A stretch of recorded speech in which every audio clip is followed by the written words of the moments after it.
University of Notre Dame. It is an honor to welcome our speaker, Beth Hlabse, who will share meaningful insights on the connection between mental health and faith, a timely and important conversation for us all. We are especially grateful for her presence tonight, as her journey here was no small feat. With flight cancellations and severe storms, her arrival feels nothing short of miraculous. And we thank her for the determination and bravery it took for her to be with us tonight. Providentially, our gathering tonight coincides with a very special moment in our university's history. Tonight marks the birthday of our beloved founder, Mother Mary Xavier Meegan. Born on February 19th, 1825, she would be 201 today. Mother Xavier's vision was especially fitting that on this second day of Lent, a season calling us to reflection, healing, and renewal, we come together in dialogue about faith and mental well-being. One cannot help but feel her spirit continues to inspire such gatherings as this. We would also like to extend heartfelt thanks to all of you who are here this evening, alumni, students, faculty, friends, and partners. Your presence reflects a shared commitment to lifelong learning and the values that unite our communities. We warmly invite you to stay engaged with us and to join us at future events on our campus. And now it is my privilege to introduce Father Joe Farias, St. Elizabeth University chaplain, who will start us off with a blessing. Thank you.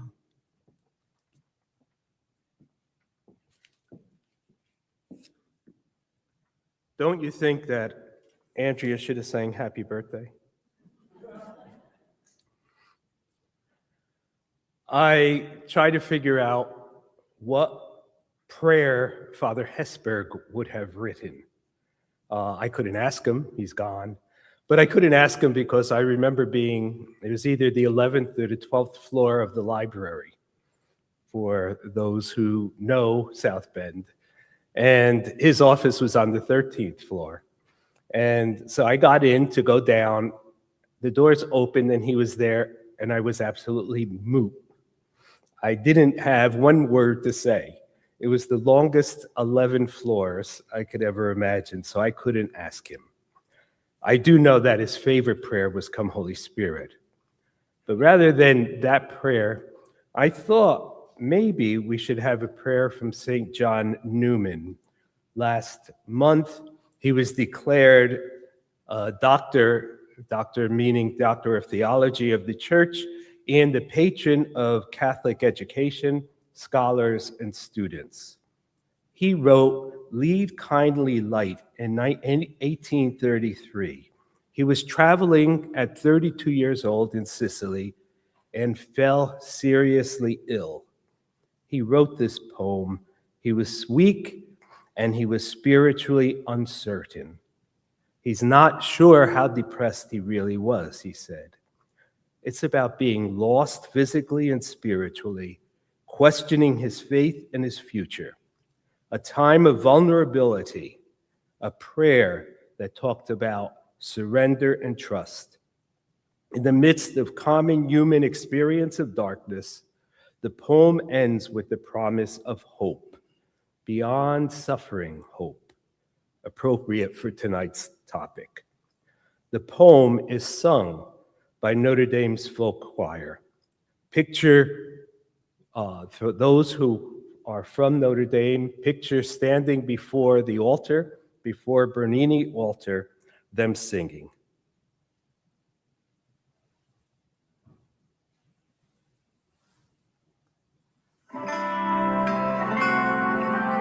You have the words there.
his loss, I seldom looked for you. I love to choose and seek my path alone. In spite of fear, my pride controlled my will.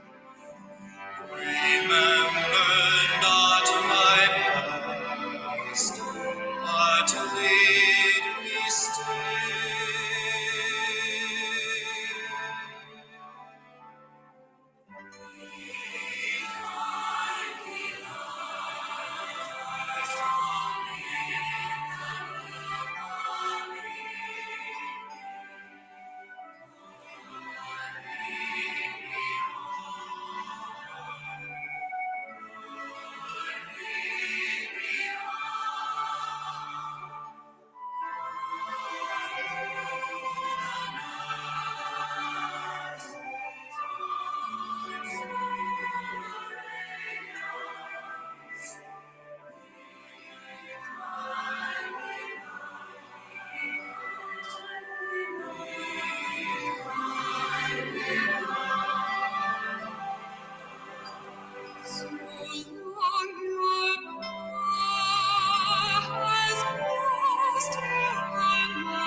Amen.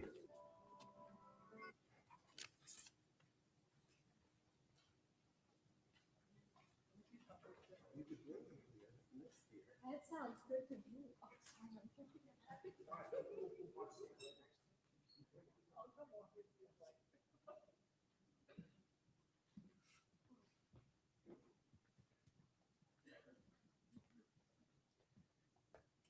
Good evening, and thank you to St. Elizabeth's for hosting this event.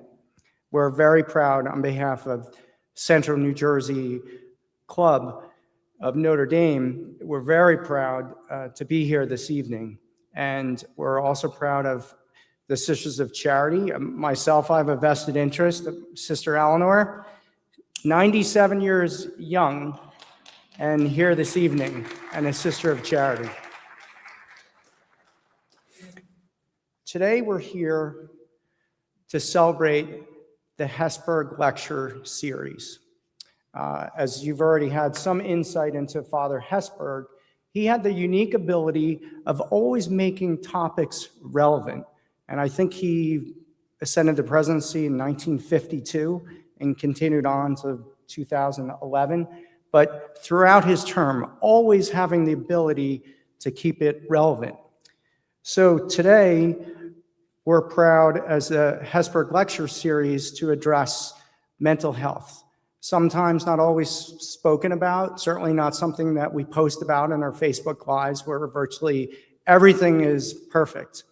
But we know that the reality is there's a tremendous amount of stress on all of us stress on students in particular, where it seems like now that average is just not good enough. Everyone has to be superior, whether it's test scores or GPA, and that creates a tremendous burden. So tonight we're pleased to welcome Beth Hlabse, and she's going to talk about the mental health challenges. She is the program director of the FIAT program on faith and mental health at the McGrath Institute of Church Life at Notre Dame.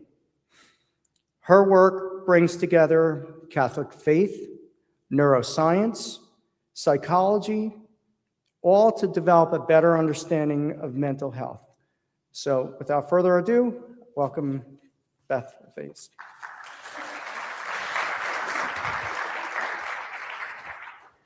Thank you so much, Dwight. What a gift to be with you all this evening. I am profoundly grateful to our friends here at St. Elizabeth's University, to Andrea, to Mike, to Father Joe. Very grateful also to the leadership of our local Notre Dame Alumni Club, who's like a family extended. So thanks so much, Ed and Natasha and Dwight. Friends, we have the opportunity this evening to reflect together and to reflect about mental health and mental health challenges. And when we're having this conversation, it's really not merely a conversation, right, that's theoretical, where we're just trying to grow in understanding of a concept. Mental illness is a lived reality that touches into so many of our lives. And I'm cognizant of the fact that for some of you, maybe your own journey has involved an experience, perhaps it's ongoing with mental illness, or perhaps it's loving someone and walking with someone with mental illness. You know, that's why I got into this work. I don't think we get into the field necessarily because of desire, but because of the way it touches into our own lives. And so as we begin, I just invite you to kind of take stock of how you're doing. At Notre Dame, I have the joy of teaching an undergraduate class. It's one of my favorite parts of the work. And we talk about with the students that we are embodied souls. Well, what does that mean? Well, we could spend all night talking about that. But it means one of the elements that we can glean from that is that we feel things in and through our embodiment. So often emotions come up in and through the body first. Like if I were nervous, I might feel a little tightness in my stomach or tightness in my shoulders.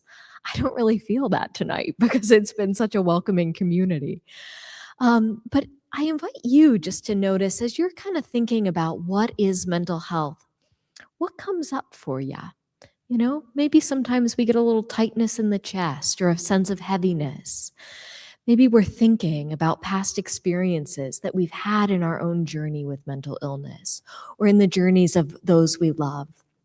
I invite you to just notice that now, because over the course of our brief time together, we're going to invite a deepening awareness and then talk about what we do with that awareness through the coming together of the resources of our faith and science. Sound okay for this evening? All right, I'll try not to put you to sleep. I know we're after dinner time. Gosh, as Dwight mentioned in the warm introduction, I have the joy of being based at Our Lady's University, the University of Notre Dame. I'm pretty happy to be here of a university under my namesake, St. Elizabeth. And at the University of Notre Dame, we have so many kind of nesting dolls within nesting dolls. So I get to oversee a program called the FIAT program on faith and mental health, located within a bigger nesting doll called the McGrath Institute for Church Life. And what we do on a day-to-day basis is work with men and women around the country, many of whom are serving in Catholic schools, in Catholic parishes or dioceses. And our mission is to help them to strengthen hope and to strengthen belonging wherever they're based, so as to better support those who are walking with mental illness or supporting someone with mental illness. And we do so because we recognize that so often when you're living through an experience of mental illness, it can feel all-consuming. not just for a person, but for their family. So often it can be a profoundly isolating experience. And so our effort is to say, how do we draw upon the wisdom of faith and science to help just offer a little more light, a little more perspective, and that's not something that we can do on our own, but it's really in and through communities that we find that light and perspective, of which St. John Henry Newman speaks so beautifully in the hymn that we just heard, thanks to Father Joe. All right, so my focus today, kind of humble aims, so to speak, first and foremost, it's to try to help us come to a deeper understanding of what is mental health. We're living through what's been described as a mental health crisis, so also to help us understand what contributes to that, what does it mean, and then to take a very practical turn and to say, what can we do in our own lives and as we're walking with others to support one another in dealing with mental health challenges and mental illness. So first and foremost, when I asked the question at the outset, when you hold the question, what is mental illness? What comes forth for you? So often it's not an experience of health that comes to mind. So often when we're thinking about mental health, we're thinking about mental illness. Friends, the experiences of mental illness range widely, even for two persons who might have the same diagnosis, two persons living with anxiety or two persons living with depression. Their experience of that diagnosis is often going to look different, and the reasons for why they have that experience or that diagnosis are often quite different. We're going to unpack some of that together. Mental illnesses in general, there's a diagnostic manual that psychologists and counselors abide by. There's over 300 diagnoses within that manual. But in general, when we're talking about a mental health diagnosis, because tonight I'm not going to go through them one by one or even close to that, but what's helpful for us to keep in mind is that a mental health experience, an experience of mental illness, it's going to range in severity from mild to moderate to severe. So two persons with anxiety might have very different experiences in terms of severity. And we understand that severity based on how intensely it impacts us, our ability to work, our ability to participate meaningfully in family activities, social activities, in care for ourselves and others. And I name this just because so often in our effort to help someone with mental illness, we can jump to a judgment and say, well, why can't you just get out of bed? Why can't you just come to this family dinner? Why can't you just work a little harder in school? That often comes from a really good place, but the way in which symptoms impact a person generally make it very difficult for them to do those activities of daily living. So then it becomes this kind of nuanced journey of how do we walk with someone to help them do those things that we know will actually help them to navigate life with that illness and to experience some relief. All right, so I promised that tonight we'd talk a little bit about the mental health crisis. We're living through a day and age which has been described a mental health crisis. What's going on? Why is that?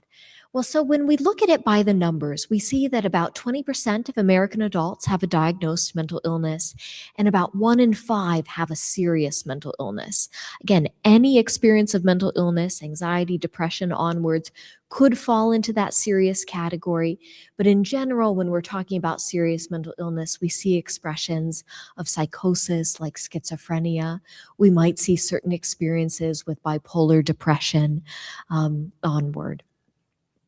Where we've seen a real uptick in experiences of mental illness have been among our youth and our young adults. So much so that certain experiences like depression, we estimate that it's been around a 50% increase in less than a decade, friends. We're going to talk more about what might be contributing to this.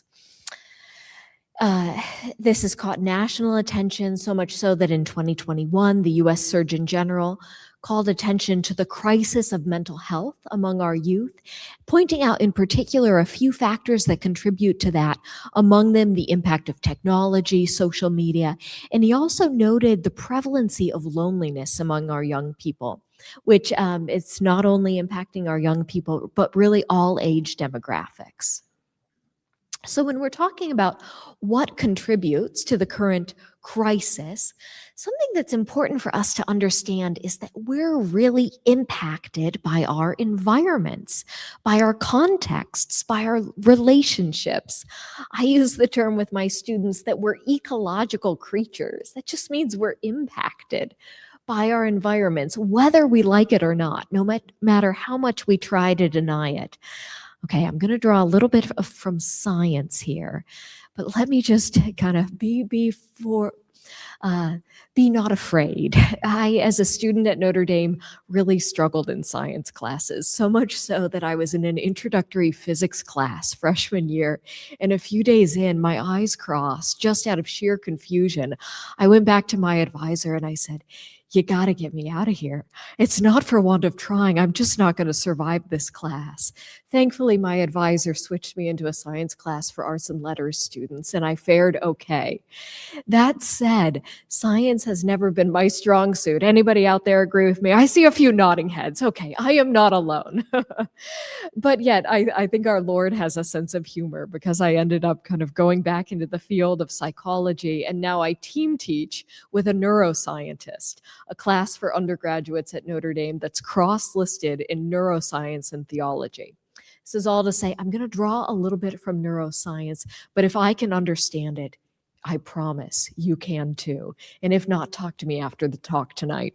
Okay, so there's a gentleman who's a neuropsychiatrist, and he's a pretty accessible thinker, which helps me a lot. When he's talking about what neuroscience offers to help us understand mental health, he talks about this concept of the mind. And he said the mind includes the brain, but it's not just the brain. He said the mind also includes the nervous system and the way our sensory systems run throughout the body. So he said the mind, encompassing the nervous system and the brain, is super important to our understanding of mental health. So before we talk about that, let's just kind of unpack a little bit. What do we mean when we're talking about the mind? Siegel says there are 4 characteristics of the mind, 4 features that are important for us to be aware of. He said, so the mind, it's not just in your head, it's not just in your brain, it's actually embodied in that our senses, the way we pick up on our environment, is all a part of our mind. So when I said human beings are ecological creatures, we're impacted by our environments, it's in part because the mind is embodied. He also says, and this is so interesting to me, he says that the mind is relational. This is to say that my relationships with others inform to a great extent my ways of understanding myself and my ways of understanding the world. As people of faith, I was talking earlier with Bishop Kevin Sweeney, the Bishop of Patterson, and he said, we believe that human persons are created in God's image and likeness. Well, God is perfect relationship.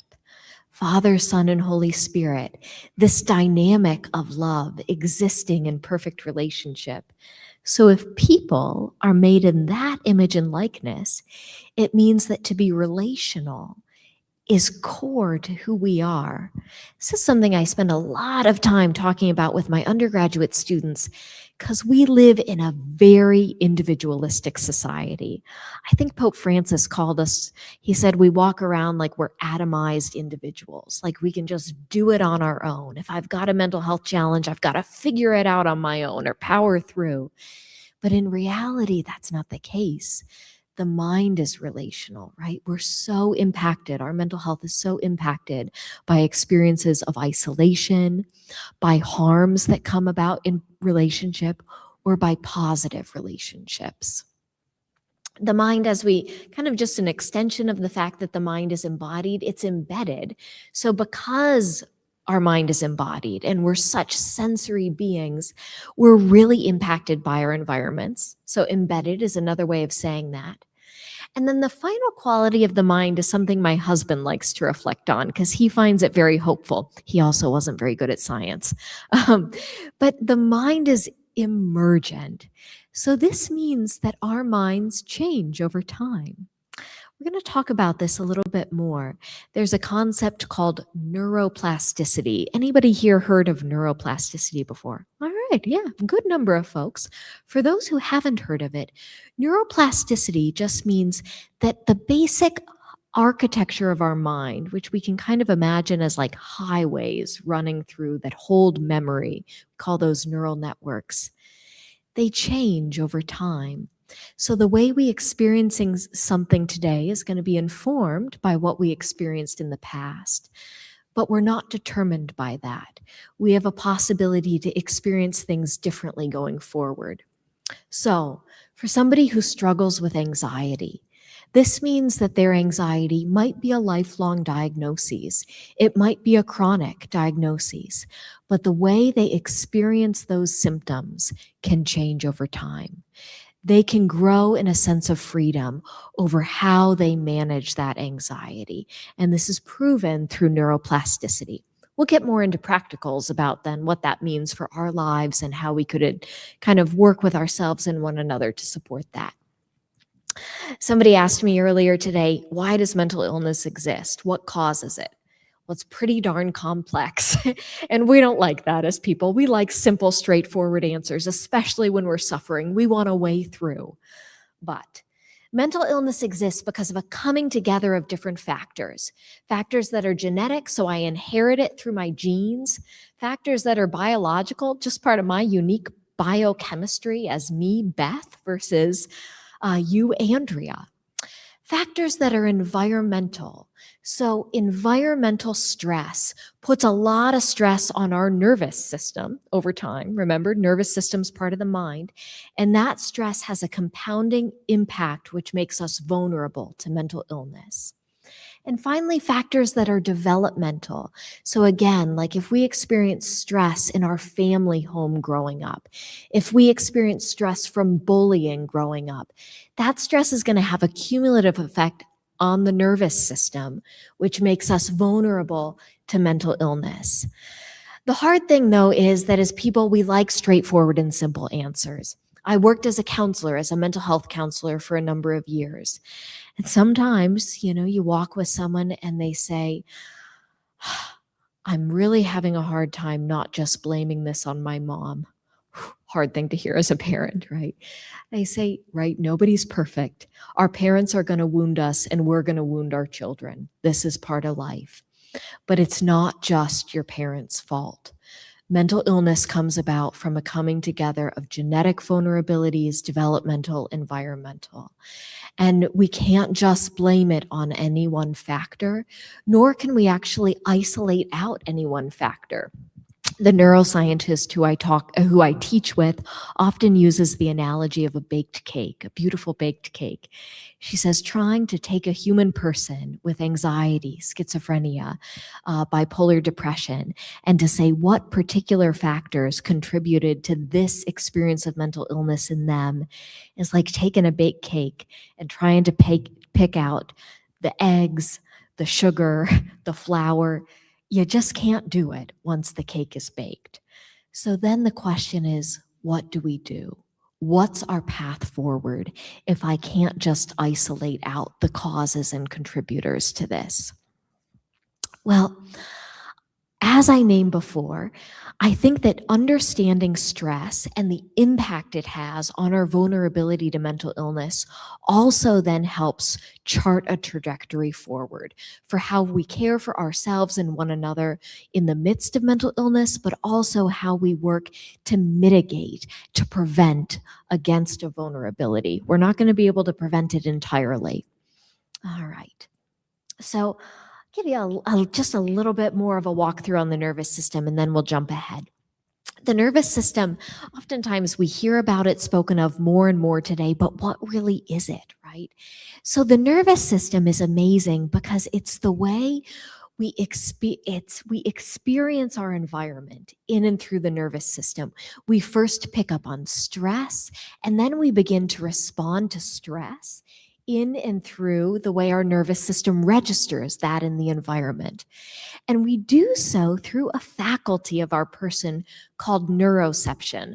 I had never heard of neuroception, even while working as a mental health therapist up until a few years ago. And when I heard of it, things began to make sense because I so often think about perception. Perception is what I'm actually thinking about, what I'm like cognitively aware of. So I can notice those who are nodding or those who are nodding off, right? I'm thinking about it. But neuroception is kind of that sense I get when I'm sitting with someone.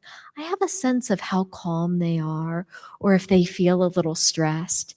Too often, though, I'm not aware of it. So I just begin to react out of it. And I start to feel a little more stress or a little more tense. And then I step away from that situation and I'm like, why do I feel more tense? And through reflection, I can become aware of, I think the person I was sitting with must have been kind of distressed and I was picking up on that. That's through this faculty of neuroception. We all have it. And often at times we're not aware of it. An amazing thing is that our neuroceptive experience, it doesn't just go away. So we actually store that neuroceptive experience through these neural networks, through our neural architecture, and it becomes our implicit memory. Again, a few years ago, I had never heard of implicit memory, and then I got trained as a trauma therapist. And I learned that so much of our life we're thinking about explicit memory that we can describe, right? I can begin to tell you about family Christmases where my grandmother makes plum pudding and we soak it in brandy and light it on fire and nobody wants to eat it because it really doesn't taste that good, but it's a fun experience. Anybody else here do plum pudding at Christmas? No, it's an English tradition. All right. Now, the implicit memory is the sense of like when I think about family dinners growing up and what it just felt like to sit at the table with dad, brother, mom. For some folks, like family dinners were pretty tense. For others, family dinners didn't exist because mom and dad were working at night and we were scrounging around for food, right? But there's often a sense of implicit memory. Maybe it's a heaviness or tightness in the chest. Maybe it's a tearfulness even when we think about those we've lost who've gone ahead before us, or a sense of calm or comfort. You kind of getting a sense of what implicit memory is as I'm talking about it? Okay, so we can have a memory that involves both implicit and explicit memory, something we can talk about and also feel. But a lot of our life actually just gets stored away as implicit memory. I no longer have the ability to recall it narratively, but I'm still holding that implicit memory. Okay, so implicit memory can have just a name before I jump ahead to talking about stress. Implicit memory can have a big impact on our life. Implicit memory can inform my reactions to certain experiences. And if I don't begin to kind of grow in awareness and curiosity about why I'm feeling a certain way and reacting a certain way, I can just develop these patterns of reactivity. The effort that we want to move into is kind of cultivating a thoughtful awareness so that we can respond instead of reacting. So a concrete example of this, my husband and I, we had this pattern early in our marriage where I'd come home and I'd notice like he was a little off. What do I do immediately? I don't think about it, but I assume it's something I've done. Then I withdraw. He notices I'm a little off. He assumes it's something he's done. Then he's withdrawn. This is a very negative cycle. I had to become, we both, in kind of growing awareness and working up the ire to be able to talk about it. We recognize this pattern. And so now when I go home and I notice my husband's a little off, the immediate reaction is to assume like, something in me and to withdraw. But I can begin to practice awareness of like, I'm feeling off. I wasn't feeling off before I walked into the house. What's going on? take some deep breaths, bring it to prayer, and then like talk with my husband. Hey, what's going on? So that we can actually come together instead of drawing apart. This is kind of making sense, implicit memory. Maybe folks, some kind of personal examples of it might be coming to mind for you. Okay. Now, another thing to talk about in terms of like stress in the nervous system. So we can experience stress neuroceptively, and then we can kind of store away that stress through implicit memory, such that it can have a cumulative effect over time, where we're just feeling the stress but not processing it. And then we might start reacting out of that. So, I have a hard day at work. I've had a series of hard months at work. Not speaking personally, work is pretty great, but we all experience stress. And then we might have a tendency when somebody's coming to ask for help or to give feedback to just feel really short with them. Oh gosh, somebody's demanding something of me again. This can be part of that neuroceptive experience with implicit memory. If you can relate to this, don't worry, you're not alone. We're going to talk through some steps about how we work through that so that we don't just get into reactive cycles. The other thing I wanted to mention about stress, though, is stress doesn't just result when bad things happen to us. Stress also results when certain basic needs that we have are unmet. And here's another area where I think that science has some really unique things to say to us that are compatible with the faith. So the neuroscientist I teach with, she boils it down to 4 basic areas of neurobiological needs that all human people have, and that when these needs are not met, we experience stress on the nervous system. She says we have a need for secure, stable relationships across our lifespan, a need where we can just kind of know and be supported even when we're going through the hard times, right? Even when we feel like we've failed personally, when we feel like we're stuck in shame. We need to have those people in our life who we know still love us. On a lighter note, we also need movement. I'm sorry if you're getting a little dizzy as I walk back and forth on stage. I know that's one way of getting my movement in. I also got a few jogging steps in at the airport today, getting to the gate. We need movement. And a lot of us work at desk jobs. We're kind of sedentary, not sedimentary. We're kind of sedentary. So we need to move. It's really important for us. We're embodied souls. We also need time outdoors. And I tell my students, this does not count if you're head down in the phone as you're walking across the quad on campus.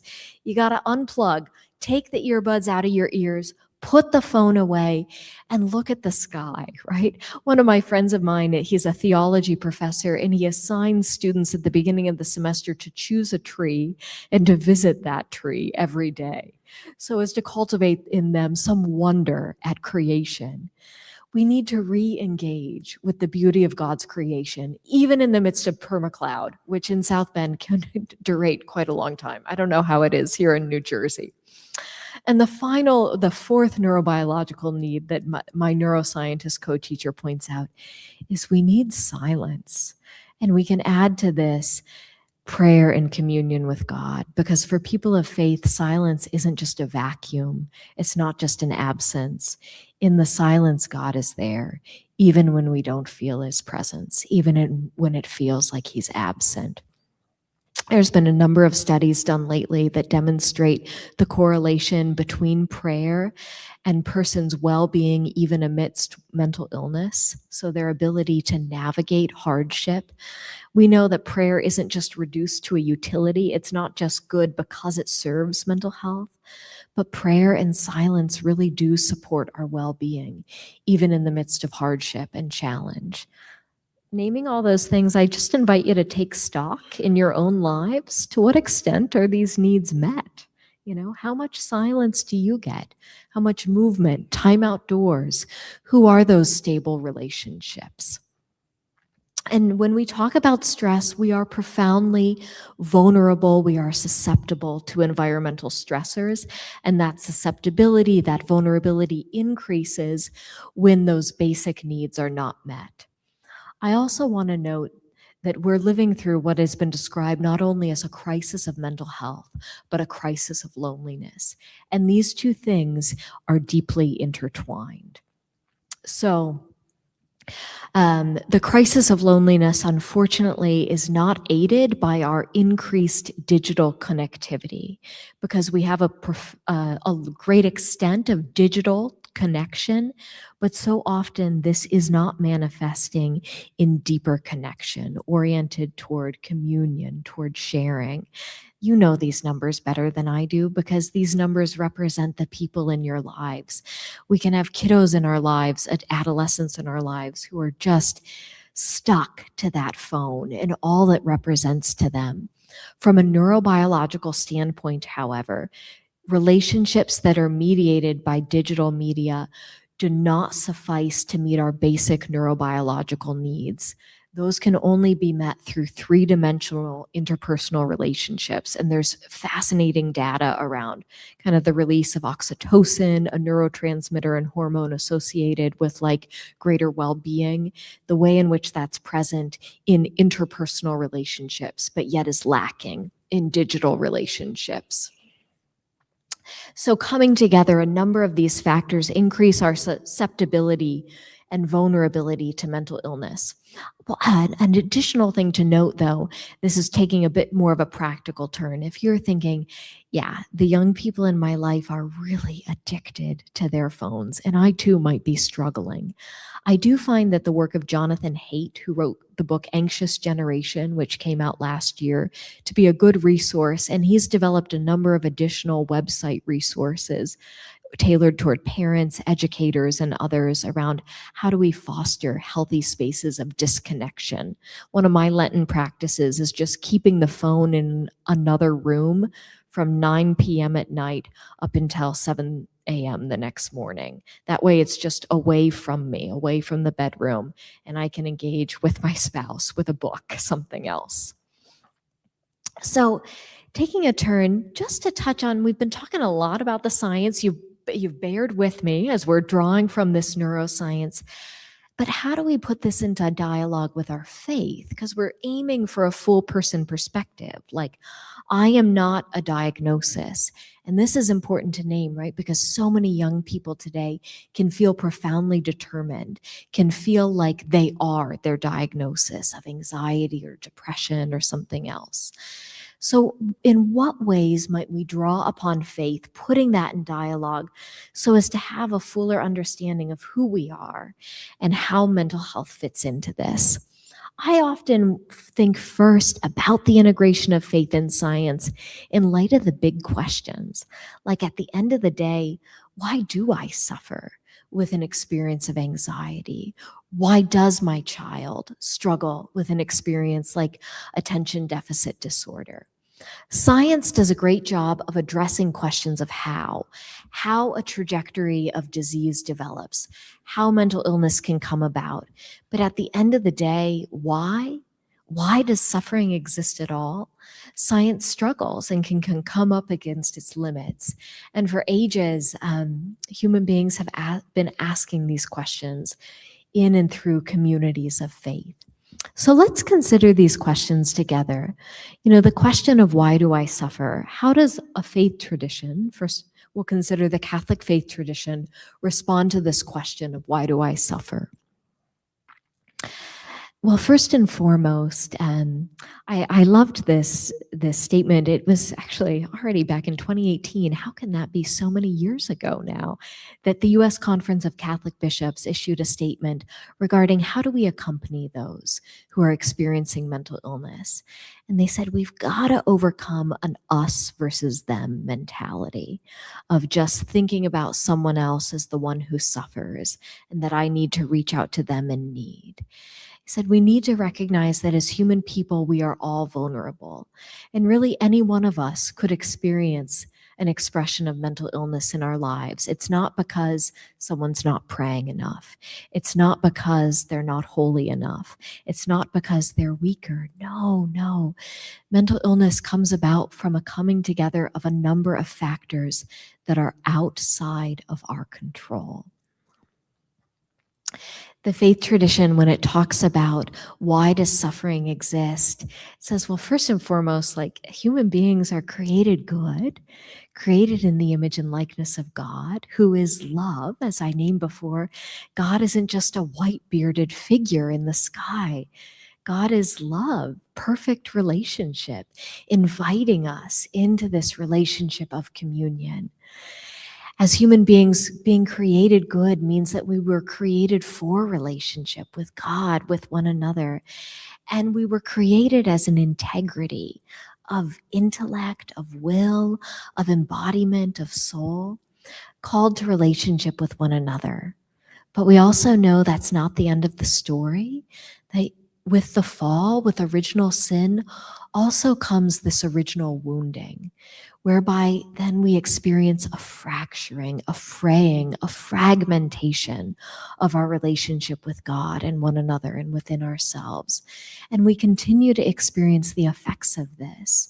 I mean, the reality of evil in the world means that disease and death exist. And we can continue to experience the impact of our fall very personally in terms of how we harm others or how we are harmed by others. The beauty of faith, though, is that this isn't the end of the story. You know, it's a gift to be here in this season of Lent. Just yesterday was Ash Wednesday.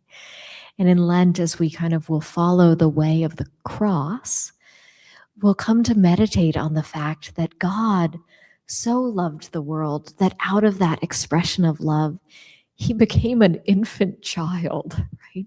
He became profoundly vulnerable, taking on our suffering so that we would never suffer alone. So often when experiencing mental illness, someone is going to feel really alone. It's going to feel very dark.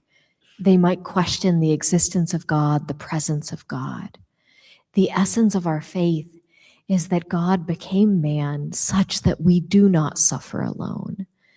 But this also then puts on us a responsibility.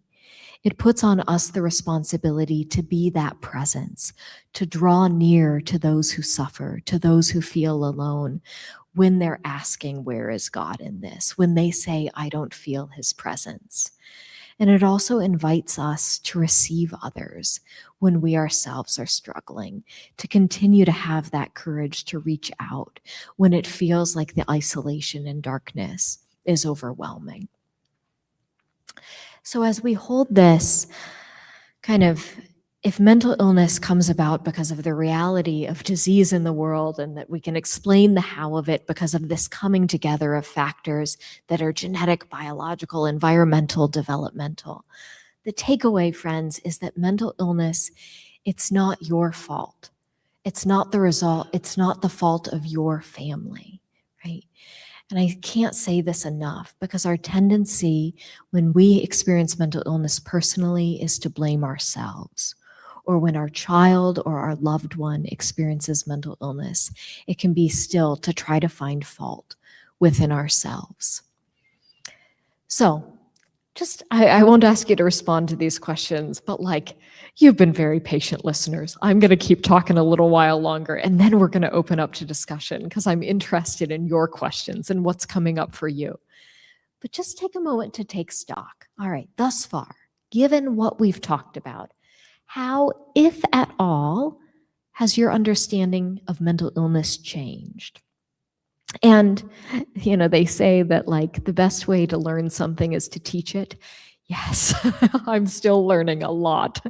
But how would you begin to talk about this with someone else? How might you begin to talk about mental health, mental illness, anything that kind of has impacted you so far with someone else? Just invite you to mull on that as we take a turn, a very practical turn, and say, okay, we've been talking about the science. We've been talking about what our faith tradition says when it comes to mental illness. What does this mean in our lives practically? What can we do to better care for ourselves and to better care for one another? So mental health, is also, when we are asking the question of what is mental health, so often mental illness comes to mind. But mental health isn't just the absence of illness. Mental health involves how we navigate stress, how we experience well-being. And as I named before, while some mental illnesses are chronic, others can be just more situational. So our experience of mental health is going to change over our lifetime. Some folks might notice, yeah, I'm having anxiety. I've never dealt with that before, but this has come about probably due to a number of factors in my life right now, contributing, exacerbating my experience of stress. For others, they might notice, no, I've had a lifelong journey with depression or with anxiety, but the way that journey comes, ebbs and flows throughout my life is going to look different. So taking all that into account, it's also important to remember that we can experience languishing even when we have no mental health diagnoses, or we can experience flourishing when we have a very serious mental health diagnosis. A very, very close friend of mine, and I'm honored to share her journey with her permission. We got to know each other about 5 years ago. And already, by the time I had met her, she had a diagnosis of schizophrenia and a diagnosis of bipolar disorder. And as a result, she wasn't able to work full time given the way those diagnoses impacted her. She came down with schizophrenia symptoms for the first time when she was in her 20s. At that point, she'd been pursuing a PhD at Notre Dame in computer science. She's a brilliant gal, but she began to have these experiences of psychosis. Schizophrenia often manifests in the 20s, and it's very confusing for someone as they first begin to experience psychotic symptoms, kind of hallucinations or delusions. Friend, she had a terrible journey, and this is not uncommon for those who come down with a serious diagnosis like schizophrenia. She struggled to understand what was going on because of the fact that the hallucinations felt very real for her. Her family struggled to identify what was going on. After several months, she was institutionalized in a psychiatric hospital. And it was a struggle for months of trying to find the correct medication.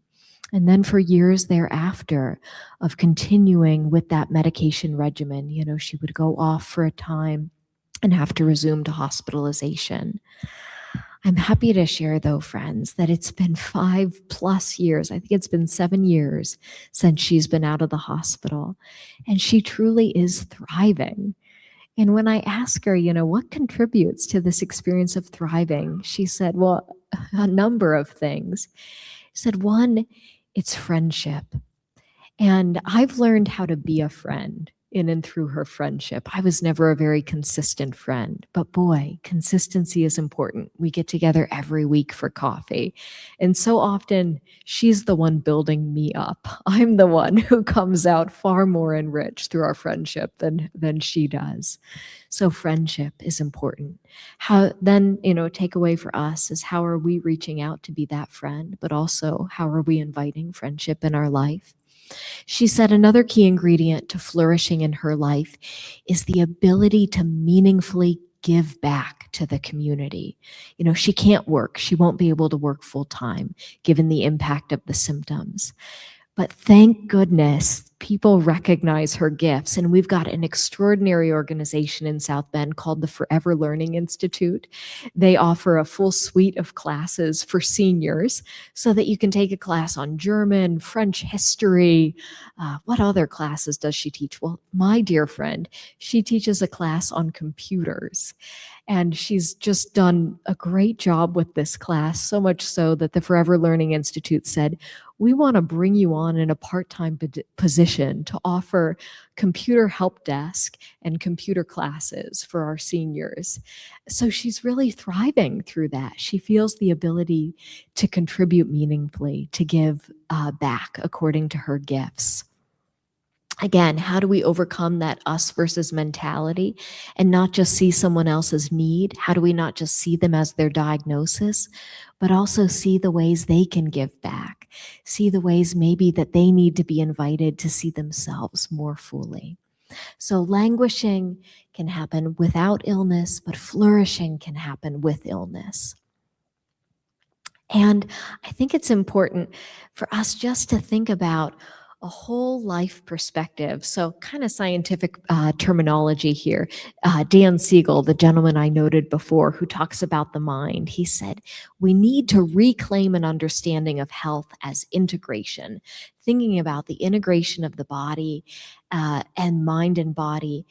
And also he names that we can only experience health as integration when we have a robust network of healthy relationships with others. I think that's pretty darn compatible with our faith tradition as being so oriented toward communion, but boy, is it a challenge for us, because relationships are the tough stuff of life to continue to seek to repair when inevitably we will do harm or at least wound in our relationships. So a few more practical takeaway, friends. Our faith tradition reveals that God has created us as embodied souls, as this integral unity of a body-soul. So understanding that helps us then to begin to unpack how we care for ourselves and each other. So one thing I learned kind of the hard way is that actually by beginning with our embodiment, we can better care for our mental health. So I named before that I've worked as a trauma therapist for a number of years.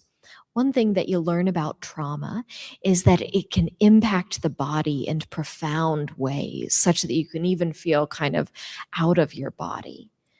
A helpful thing that we learn from trauma as it applies to more universal human experiences is that when we're highly emotional and under a lot of stress, that what happens with the brain is that that stress is firing off, or the emotion, anger, sadness, is firing off in the limbic system of the brain, which we locate back here.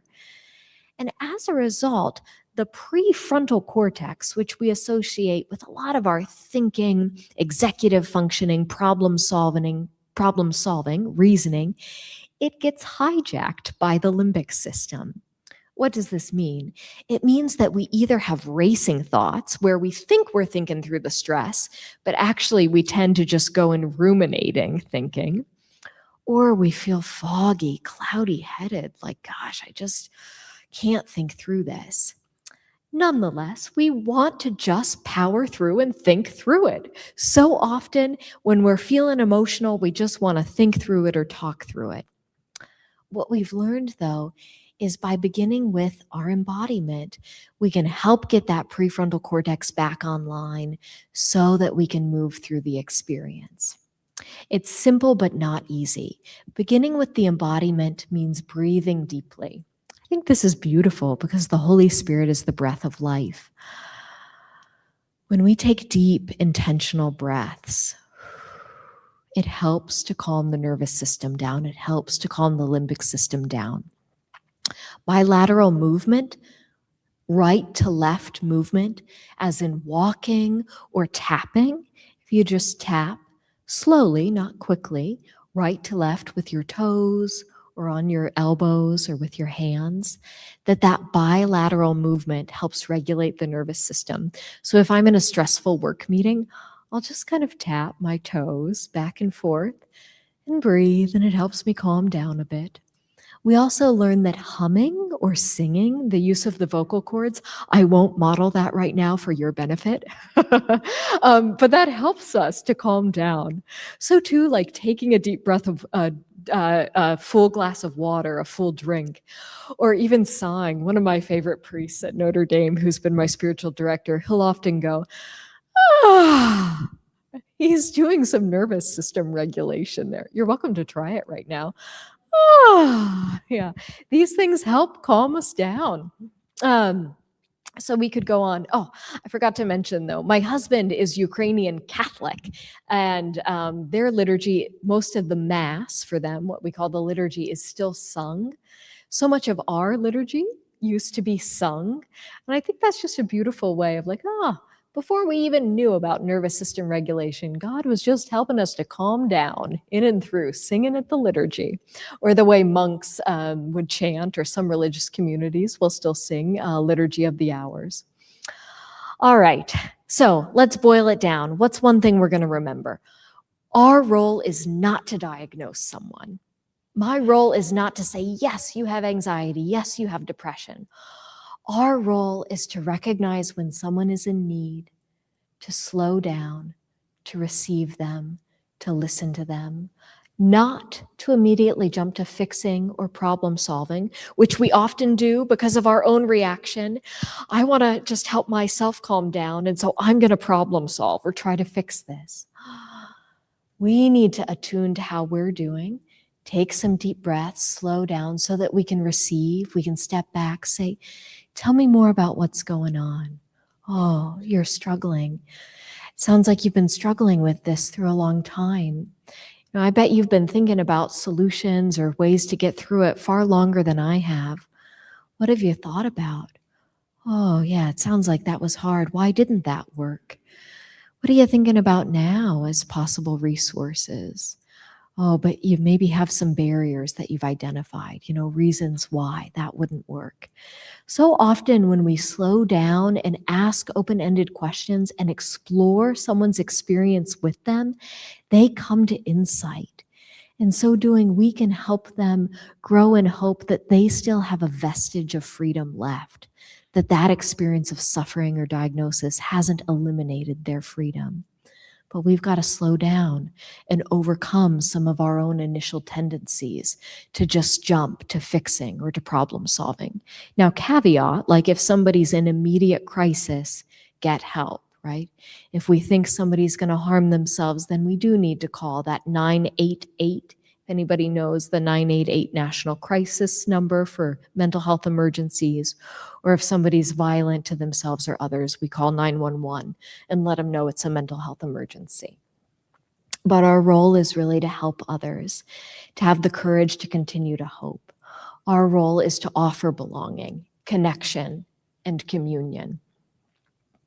So a few just practicals, because I think it's helpful to think brass tacks. How do we regain connection? We're living in a day and age of isolation and loneliness. So what steps can we take to work on fostering belonging with others? Well, we can think about those 4 basic needs, right? We need time outside. So we do need to work on regaining connection with creation. One of the things author of The Anxious Generation, Jonathan Haidt says is we need to regain a play-based childhood. We are living in a day and age of a screen-based childhood, but we need to regain a play-based childhood. So this is hard. Parents need support, but to minimize those times on the tablet, on the phone, so that we're engaging in creative, active play. We don't grow out of that need, though. Remember, we can't just walk outside with our head down in the phone. We need to stretch our legs. We need to take in our environment. My aunt, who dealt with depression for a number of years throughout her life, would just go outside and sit for 15 minutes, whether it was sunny or cloudy, cold or warm, to take that in. We need movement. So how do we think about getting up during our day? Maybe you won't submit others to your walking back and forth during a public lecture, but we need to move. Maybe it's just we take a stretch break during our day. How do we invite others to find meaning? And if they can't find meaning of their work, maybe their work is just too difficult. Are there other ways where they can engage in community and service? And then how can we reclaim silence? How can we set the phone down, turn the television off, the radio, whatever we're listening to off, to reclaim moments of silence during the day? And maybe to say, God, I've forgotten how to pray. I don't know how to sit in silence. I don't know how to talk with you. I don't know how to listen to you, but help me. Help me to just sit still. And maybe I can only start with 30 seconds today. Help me to get it up to a minute, maybe 5 minutes, maybe longer in time. How do we be people of hope that that's possible? Some of you sisters, I know you're teachers in this. You can teach us the way. And then how do we reclaim spaces for connection within our families, within our communities, within our classrooms, within our churches? So Whenever I'm talking with educators, I say, you've got the students here, but they don't know how to relate to each other. They don't know how to talk to each other. So just walk them through some basic social skills, What questions do I ask to get to know somebody, and reassure them this is going to feel uncomfortable because you don't have the neural architecture built up of habits of what it feels like to just talk to strangers. But neuroplasticity is a real thing. Through practice, you're going to build that neural architecture, and it's not going to feel as uncomfortable talking to your classmate after practicing it a whole semester.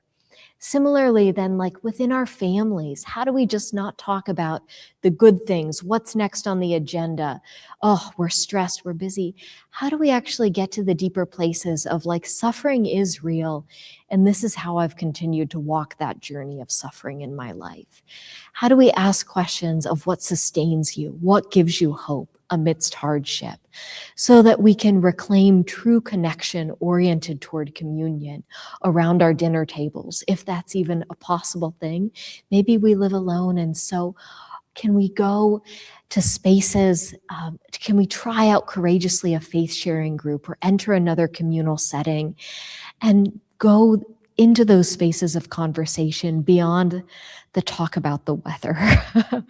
It is possible, and it's going to be uncomfortable. And for those of you for whom this is your daily bread, thank you. We need you. All right, my friends, we're coming to land the plane. I'm going to leave you with these 2 takeaway questions, and then I'm excited to hear what's coming forth for you by way of questions. So, same question to pose to you again today, how's this talk changed your understanding of mental health, if at all? Maybe it hasn't. If it hasn't, let me know afterward. Generally, after a talk, we're not going to remember that much. We'll retain things implicitly, but we're not going to retain that much explicitly in our explicit memory, descriptive memory. So what's one takeaway that you do want to commit to memory? What's something that you want to share with someone else? What's maybe a practice, a habit that you want to develop following today's talk? All right, friends, I will leave you with that. We've got a mic to circulate around. Thank you so much, Dwight. So we'll tag team it. And if anyone has questions, I'd love to hear from you. What's coming up?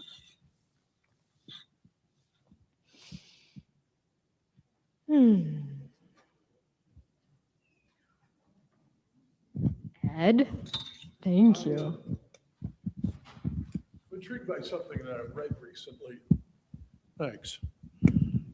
I'm intrigued by something I read recently by a high school student here in New Jersey, in which she was lamenting, more than lamenting, the amount of stress in her life. And she talked about how in New Jersey that kids are expected to be overachievers, that okay is not quite good enough, as Dwight pointed out in his introduction to you. And she pointed towards stress and success. And she said that part of the solution would be to redefine success in our lives. And it struck me because so oftentimes that seems to be a big motivator or a big factor in the amount of stress that we face, is that I've got to get ahead, I've got to achieve. If you've been watching the Olympics, the skater, the quad god, talked about the stresses that he faced. And we talk a lot about how to manage the amount of stress and to manage mental health conditions, but what about the factors that are actually causing them? Do we focus enough on that? Ed, I'm so grateful you bring this up, and I'm grateful for the young woman's insight that she shared. When I was talking about environmental factors contributing to mental illness, it's not just factors of the natural environment, it's the social environment. It's the stress that we're living under. And it's culturally, so many young people especially feel like they're on that hamster mill from a very early age. So in response to the good question, just two considerations come to mind for us. One is, when we talk about stress, there's the element of distress and eustress. Stress itself is not necessarily a bad thing. Like, stress has been a part of human beings' existence for centuries, as long as we've been alive. Eustress, which is EUSTRESS, suggests like it's something I can move through. I have a sense like, oh, I can get through this and then experience some relief. I can take a breath at the end. Distress compounds when it's just, I'm on the treadmill and I'm never getting off. And that's what so many persons experience is. Young folks, the college kids at Notre Dame, adults. I think my husband and I struggle with this as well. And so the question then comes, do I need to actually change some things externally in my life? Do I need, in redefining success, to actually say, like, I'm going to look for making a change in my career, in the way we manage our family's activity schedules, in the way kind of we order certain priorities of our life? That might be yes, and it might be no. I'm not suggesting kind of one or the other. And the other then consideration is, what are we bringing into our life that just allows for delight?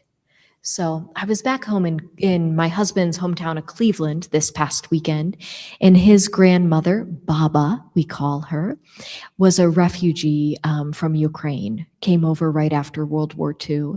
We just celebrated Baba's 96th birthday on Saturday, singing Mnohaya Lita in Ukrainian, happy birthday.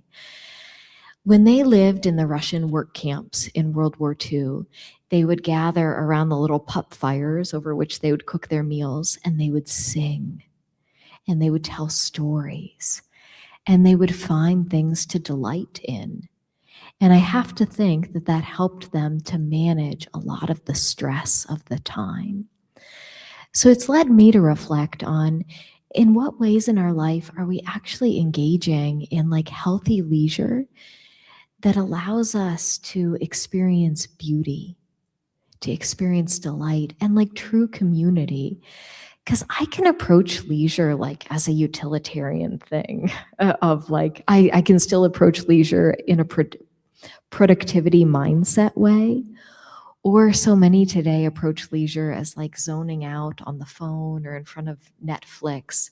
And friends, that doesn't actually fill our cup and help us to kind of move from distress to eustress. I think we need oftentimes experiences with those transcendentals of like truth, beauty, goodness. I think getting outside can help, and I think community can help with that. Those are just a few humble observations. I invite you all to bring that really good question to your own reflection, though. Thanks, Ed. Yeah. Mike. Thank you very much. I'm curious as to your thoughts, talking about the crisis as it had been declared, about whether or not the methods that you've described and the self-reflection that maybe adults might be more likely to find as they look back and how they can make their changes, it still takes that first step of self-reflection and sort of seeing outside of yourself and understanding the paths that led you there, and then maybe you can make changes that can reflect. But do you feel that society in general is doing that? Or do you think that overall we've reached this epochal change where it's just happening less and less, and we'll have to instill specific steps for everybody, but especially for the youth and young children, to deal with the state of things as it is today? Question really boils down to, can you give me some hope? Or do you think that this is just the way things are now? Well, right, we read in the Gospel of John, like the light shines through the darkness and the darkness has not overcome it. So I do want to be a person of hope. Yeah, I think our society is just amping up, especially with the advent of AI. Productivity rates and kind of space for reflection is becoming more and more eclipsed. And so it's contingent upon us to cultivate cultures of reflection. It can't just be an individual enterprise, because there's so much social pressure against it that we need support with. We need communal support. And so I think, how do we foster cultures of reflection within the family? And then a family can't do it alone, because your teens are going to be saying, everybody else is on their iPhone all the time. My peers are. Why are you doing this? So we need support from other families, so that we can continue to kind of go through the arduous work of continuing to carve out that space. And I find it fascinating personally. I'm grateful to kind of try to re-engage in Lent, because I'll try to re-engage on a seasonal basis of, saying, no, I'm not checking email after this time. No, I'm not going to look at the phone after this time. And then it just ekes back in, and it's going to continue to do so. But I think that this is a space where there's an invitation for our freedom, such that our freedom doesn't get bulldozed over. Great reflection, Mike. Great question for us all to hold again. Yeah.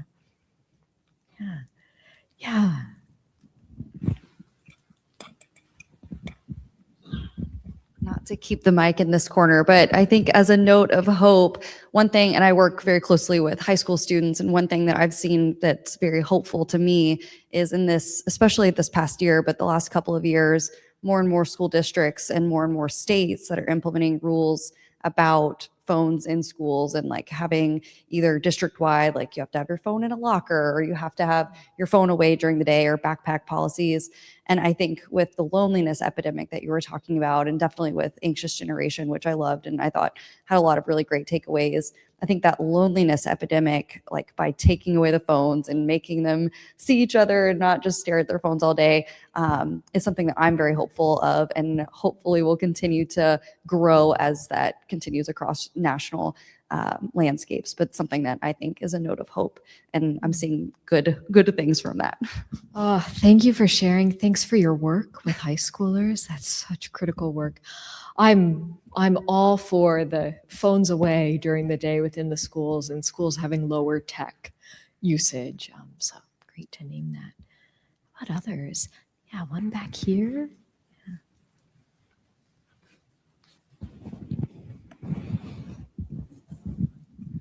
Well, one thing about what you just said about taking away the phones, we've done that for the past, at least the past 10 years, I think, at our school, and they don't complain about it, and we have it's an all-girls school, and it's a real kind of sisterhood in many ways. But I wanted you to say a little bit more about implicit memory. I thought that was important. You mentioned it earlier in your talk, and the role of implicit memory. Yeah, thank you for that great question. I'm going to share personally, because I think that's the best way to expound on it. I didn't want to get into the mental health field, but it found me first personally. And I dealt with pretty intense anxiety when I was like in my early 20s out of college. I had perfectionism, kind of bubblings of anxiety before that. And I remember going to a therapist, and she really worked with me on like cognitive techniques of like working to think differently. And I was struggling. I wasn't making progress in therapy, so I dropped out. And this happens. Sometimes therapists are not the right fit for us. Each therapist is going to be different. And I think by God's grace, I found my way to another therapist. And wonderful, Catholic therapist who said he was a trauma therapist. And I said, but I don't have trauma technically in my background. And he said, but the way memory works, the way we understand it that helps in trauma therapy is very helpful for every person. And so we began to do a type of therapy called EMDR. It stands for eye movement desensitization and reprocessing. It's kind of weird friends, but boy, it can be really effective. I ended up then being trained in EMDR and utilizing it in my practice. And what you do in EMDR is you kind of identify just a few memories that bring about the same feeling for you of maybe anxiety and the way that manifests in your body physiologically. And then the therapist asks you to think back on that memory, and the name of the therapy, eye movement. So you'll actually like watch a light bar go back and forth, and your eyes will move back and forth, and you'll sit quietly for just 30 seconds. And then the therapist will pause that, and they'll say, you know, what'd you notice? What came up for you? And all of a sudden, you'll begin kind of retrieving just different elements, different experiences. It's a fascinating therapy because it helps you go back and to reprocess memory that's not just explicit that I can describe, but memory that's implicit. And what I learned through that journey, because I ended up after probably 6 months of meeting with this therapist, really experiencing a lessening of my anxiety in a sense where like I could think through it more. I could manage my symptoms. I could actually go back then and do more of that cognitive behavioral work that I was being invited to earlier on, but that felt so impossible to me. And I just recognized I'd intuited so many cues from my environment growing up. I had a very loving family, but I'd intuited cues like that I had to be a certain way, that I needed to kind of perform at a very high level in order to be okay. And so I just couldn't like sit still with myself. That was a lot of implicit memory. So implicit memory is not the sole cause of anxiety. Like I don't want to promote overgeneralizations based on my very particular example, but it's a personal narrative of the way implicit memory can kind of build over time and then contribute to certain symptom manifestations. And that part of the work of healing can be growing an awareness of how the implicit memory is manifesting in certain symptoms. And then just beginning, ideally through the support of someone else, whether it's a therapist or even just in initial conversation with a friend or mentor, to kind of notice like, oh, I'm thinking these things are impacting me this way. Caveats there, like don't become your own psychoanalyst. that gets us, nowhere. Like it generally makes us more and more despairing and more anxious. So as we grow in curious awareness, continue to think, who are those other people I can reach out to? Maybe it's a mental health therapist. Maybe it's, a spiritual director. Maybe it's a friend, but we don't want to rely solely on a friend. We just need to build a network of support to walk with us in that. Great question. Yeah, thank you.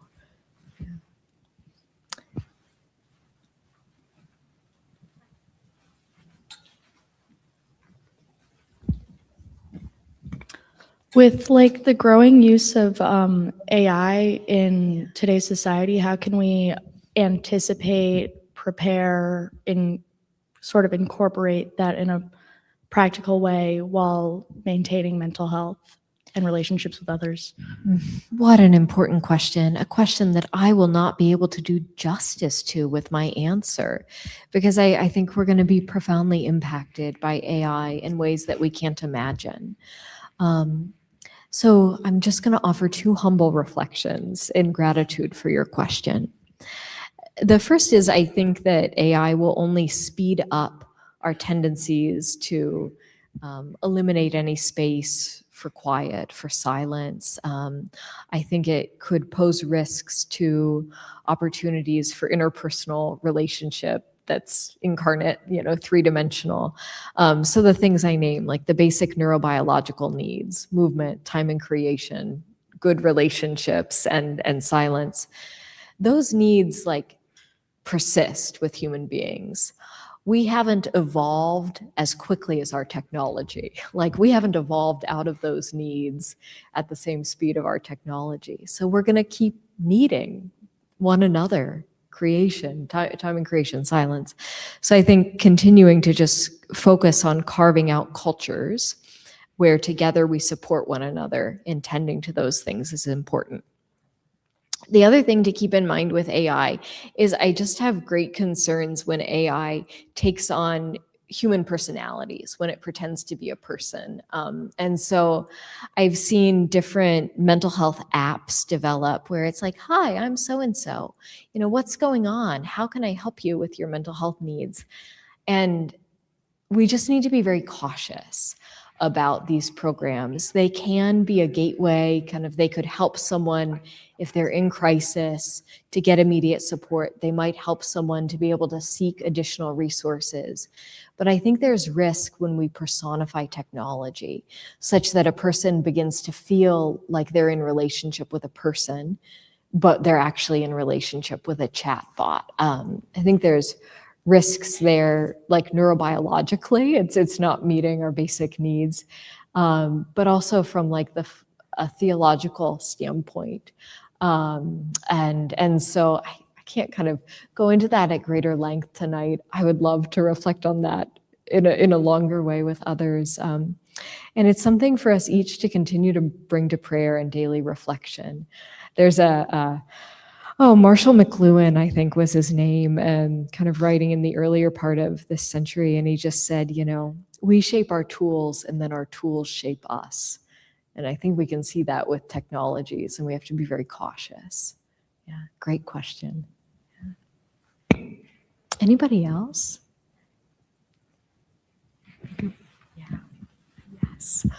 Sue, is that? Susie, yeah.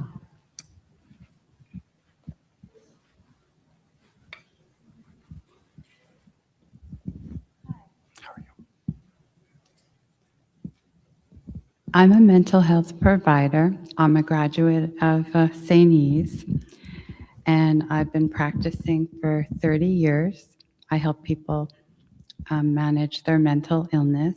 I'm a licensed clinician. And I was on an AI training today, an ethics training.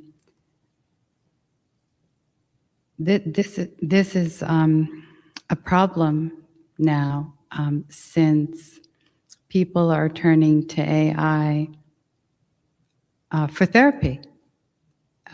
There's texting, therapy. You can have conversations with AI. But it's not a relationship, and it can't pick up the nuances. It can't pick up emotions like a live person who is trained can. So it's very dangerous. And I think when you were talking about community, building relationships,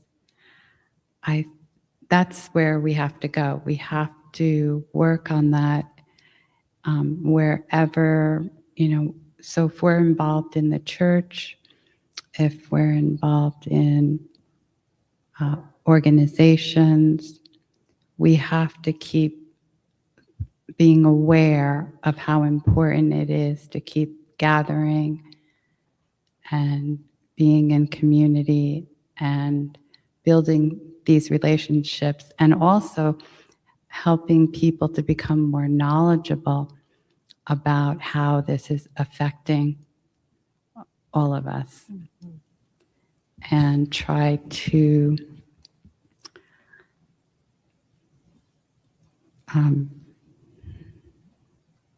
it's pretty powerful, because the computer and the systems and all of that is not the same as a person. Mm-hmm. But it's more powerful in the effect, because we all have screens, and everybody has a screen, and we have small screens, we have iPads, we have computers, and that just takes over, and it actually gets into our brains, and it changes our neurotransmitters and all our neural pathways, so we become addicted to it, the dopamine, and we have to go to it. And it's so easy because it's right there. Yeah, Susie, thank you so much. And I just appreciate, the extent of your reflections. It is, the ethical implications are grave. AI does not It can never replace a human being in terms of our attunement to another. So, all right, maybe one more. Ed, did you have, or yeah? That, Scriptural-based question. oh, scriptural-based question. All right. I have the wrong answer, and I want to hear yours. What in Scripture told you that Jesus really understood mental health issues? So the question is, what if? What did you, can you think of a passage in Scripture that you can focus on and say, there, that tells me Jesus really got it. He understood what we are up against in that. Well, the first passage that comes to mind is in the garden, like, my God, why have you forsaken me? Because with mental illness, we feel like we've been forsaken by our mind. And that's so hard because we also, like, as people of faith, we believe our intellect is a reflection of God. And so kind of, if we're created good, how can I be so forsaken by my embodied mind? And so it just speaks to me that God truly takes on all the suffering of our humanity to meet us there, in the midst of that, to demonstrate like it's not the end. Darkness doesn't overcome that, even though it feels like it. What about for you, Ed?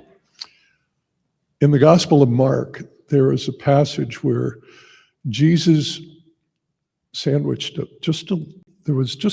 Mark sandwiched this little phrase in between a lot of activity. Jesus heals Peter's mother-in-law, and the following day he's out healing more people and doing more things. But right in the middle of it, it says, Jesus awoke long before dawn and went to a deserted place to pray. And I often thought that that was the key to his ministry, was that he understood the need to have a calmness in his life. And I thought, if it worked for him, would it work for me? And it does. Oh, that's a great note to end on. Yeah, we all need time away for silence, even if it's just, carved into our day. Thank you.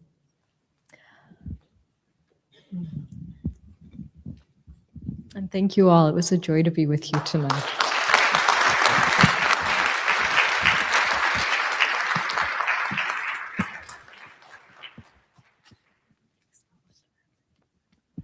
Ladies and gentlemen, thank you very much. And let's give another round of applause to Dr. Hlabse.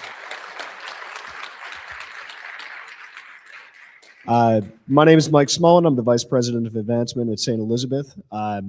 There's three things you should know about St. Elizabeth. First off, that we're a university founded with a mission of service. Secondly, that we are deeply grateful. Gratitude is built into everything we do. And then third, that as a university, we have education at our core, academic excellence. And when you bring those three things together, I think you can't find a better audience, people who exemplify that better than those who are here tonight. So let me once again express our gratitude to you, Beth, for coming and speaking here. Let me express gratitude to the Notre Dame Club of Central New Jersey, particularly Dwight and Ed. And let me also particularly express my deepest gratitude and our gratitude to Andrea Adams, the coordinator, the director of tonight's event, who has made it a mission to make this happen, and to the other staff members, Gayla Zeiser and those others who have pulled this together. Lastly, the education that we have here today from you, we take to heart, and we're grateful for, and most importantly, we will go out and serve others with that. So just know, for all my Notre Dame friends out there, and for our sisters and for everyone, St. Elizabeth is now and will always be a home to you. So not only were we thrilled for tonight, we hope to welcome you back in the future. Thank you very much, and thank you again.